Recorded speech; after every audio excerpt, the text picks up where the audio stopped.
একটা ছেলে নিজে 17টা 20টা সিম কার্ড চালায়, 20টা মেয়ের সাথে কথা বলে, তার বোন বোরখা ছাড়া যখন বাজারে যায় তার গায়ে লাগে, অন্যায় মনে হয়, অথচ এরা সালাত আদায় করে না, অন্যায় মনে হয় না। আমি এমন একটা তুচ্ছ বিষয় নিয়ে কথা বলতে আসছি আজকে। এই তুচ্ছ বিষয়টাকে আল্লাহ নবী বলেছে কি জানেন? মান তারাকা সালাহ ফাকাদ কাফার, যে এটা ছাড়লো সে কাফের হয়ে গেল। জি, যে দাঁড়িয়ে পেশাব করলো সে কাফের হয়নি, কিন্তু যে বোরখা ছাড়া বের হলো সেও কাফের হয়নি, যে বসে বসে টেলিভিশন দেখে সেও কাফের হয়নি, যে ক্রিকেট খেলে ফুটবল খেলে সেও কাফের হয়নি, যে বাবা মায়ের কথা শোনে না সেও কাফের হয়নি। ফাসেক, গুনাহগার হয়েছে। এবার গুনার পরিমাপ কতটুকু মাপলে ওজন করে বোঝা যাবে কোনটা চাইতে কোনটা বড়।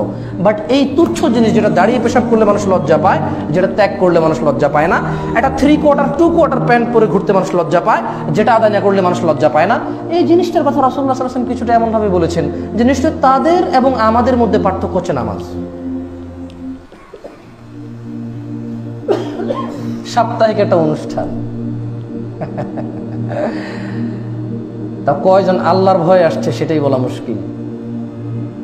পরিবারের মা বাবা ডিসিশন নিয়ে নিয়েছে শুক্রবারের নামাজ না পড়লে অসুবিধা, এছাড়া সব নামাজ বাদ দেওয়া যায়। জি, আমি এমন একটা জিনিস নিয়ে কথা বলতে আসছি আজকে, সালাত, যার ব্যাপারে আল্লাহ বলছে যে ফালা সাদ্দাকা ওয়ালা সাল্লা ওয়ালাকিন কাযাবা ওয়া তাওয়াল্লা, সে বিশ্বাস করেনি, সালাত আদায় করেনি।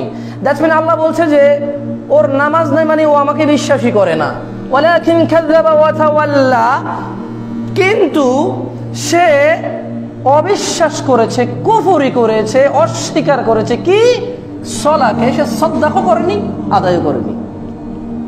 এই তুচ্ছ জিনিসটার কথা বলছি, যেটা ফজরের সময় আমরা সবাই ঘুমিয়ে থাকি, আমাদের বাবা মায়ের কোনো অসুবিধা নাই, রাত 2টা বেজে গেছে, ঘুমাস না কেন রে, 8টায় ক্লাস আছে, যাবি কিভাবে কলেজে স্কুলে?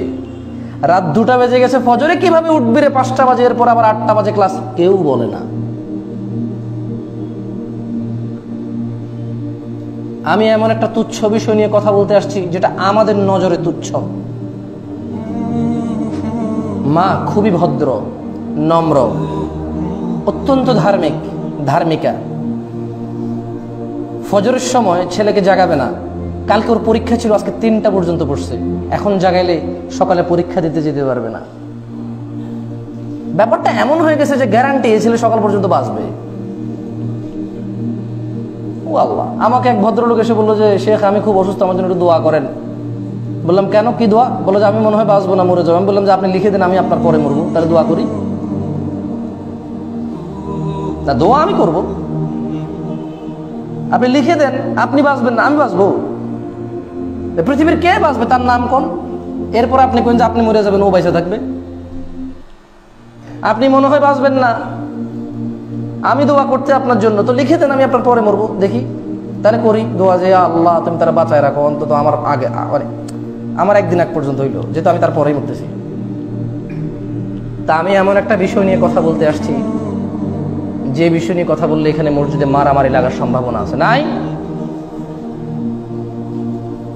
যদি আমি এখন সুন্দরভাবে, একনিষ্ঠভাবে আপনাকে একটু সুন্দর করে বলতে চাই আপনার ব্যাপারে, বা আমার নিজের ব্যাপারেই ধরেন না, আপনি বলবেন যে হুজুর বউ মেয়েরা মায়েরই বুঝায়। আমি নিজেরে বলি আর আপনার বলি, আপনি আপনার উপরে নিয়ে যাবেন।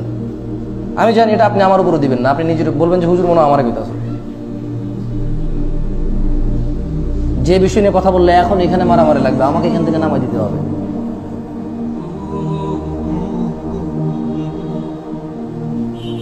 তা আমরা স্কুল কলেজ আর টিউশনকে যতটা গুরুত্ব দিয়েছি, আমরা কি সলাকে এতটা গুরুত্ব দিতে পেরেছি? 5 ওয়াক্ত সালাত আদায় করে মা, 5 ওয়াক্ত সালাত আদায় করে বাবা, ছেলেটাও সালাত আদায় করে না, মেয়েটাও সালাত আদায় করে না। তা আপনি বলেন, এই মা আর এই বাবা কি আল্লাহকে ভালোবেসে সালাত আদায় করে, নাকি এদের একটা অভ্যাস, ছোটবেলা তার বাপে তাকে অভ্যাস করেছে, ওইটা কোনটা? আচ্ছা, সালাত কি অভ্যাস নাকি ইবাদত? সালাত অভ্যাস নাকি ইবাদত? তো ইবাদত হলে সালাত কি বাপের উপরে ফরজ, মায়ের উপরে ফরজ, ছেলে সন্তানের উপর না? তাহলে একই ঘর, 5টা মেয়ে, 2টা ছেলে, মায়ে পড়ে বাপে পড়ে, একটা ছেলে সন্তান পড়ে না কেন? ওয়াই? তাহলে তো বুঝা গেল এ বাপের অভ্যাস, এ মায়ের অভ্যাস নামাজ পড়া, আসলে ইবাদত না। ইবাদত হলে তোর বাচ্চাদেরকে করাইতো। ওর বাচ্চা সকাল 7টায় উঠে টিউশনে যেতে পারে, বুঝি 5টায় উঠে মসজিদে যেতে পারে না? কি বলেন আপনি? এটা আমাকে বিশ্বাস করতে বলেন, আমি এটা বিশ্বাস করব? ওর বাচ্চা দিনের 1:30 থেকে 2টার ভিতরে না খাইলে অবস্থা খারাপ হয়ে যায়, রান্না বান্না রেডি হয়, সে ফুটবল খেলে, ক্রিকেট খেলে, জুয়া খেলে, ফেসবুকিং করে, আড্ডায় মেতে থাকে, কিন্তু 2টার ভিতরে ঘরে এসে খাওয়া খায়। ওর বাচ্চা 1:30 বাজে মসজিদে যেতে পারবে না, এটা আপনি আমাকে বিশ্বাস করতে বলেন? আমি এটা বিশ্বাস করতাম। মাগরিবে ওর বাচ্চা যেখানেই থাকো, তুমি মাগরিবে ফেরত আসবা, পড়তে বসবা, ওই বাচ্চা মাগরিবে আসে, পড়তে বসে, পড়ে, সন্ধ্যায় মাগরিবে মসজিদে যেতে পারবে না, তার কষ্ট হয়ে যাবে, সে যায় না। আমি অনেকবার বলছি, আপনি বলেন যে আমি আপনার কথা বিশ্বাস করতে? No, I will not believe you. আমি আপনাকে বিলিভ করবো না। আপনার বাচ্চা আপনাকে শোনে না মানে সে স্কুলে যায়, সে মাদ্রাসায় পড়তে চাইছে, আপনি বলছেন স্কুলে যেতে, সে যায়। সে চাইছিল সায়েন্সে পড়তে, আপনি বলছেন আর্টসে যেতে, সে গেছে আর্টসে। সে বলছে স্কুলে যাবে না, স্কুল কামাই করবে, আপনি বলছেন মোবাইল নিবা নাও, ফুটবল নিবা নাও, জার্সি নিবা নাও, ব্যাডমিন্টনের ব্যাট নিবা নাও, খালার বাড়ি 2 দিন বেড়াইবা যাও, হুন্ডা লাগবে নাও, কলেজে যাও। সে রেগুলার কলেজে যায়।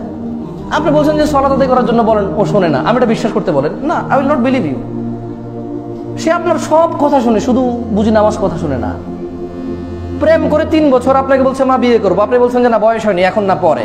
সে অনেক জ্বালা যন্ত্রণায় আছে, বাট বিয়ে করেনি, আপনার কথা শুনেছে। আপনি বলছেন যে নামাজে যেতে বলেন, সে শোনে না। আপনি বলতেছেন আমি আপনাকে বিলিভ করতে, আমি বিলিভ করবো? নো, আমি কেন এটা বিশ্বাস করবো? আপনার ছেলে আপনার কথা মতো বিয়ে করে, আপনি না করছেন তাই বিয়ে করেনি, আপনি না করছেন তাই দাড়ি কাটে, আপনি মসজিদে স্কুলে যেতে বলেন স্কুলে যায়, আপনি প্রাইভেটে 8টা বাজে যেতে বলেন 8টা বাজে যায়, আপনি যা বলতেছেন তা করে, চুল ছোট করে কাটতে বলেন চুল ছোট করে কাটে, ও সব কথা শুনে। বুঝি আপনি মসজিদে যেতে বললেও যায় না, এখন বুঝি ওর দোষ,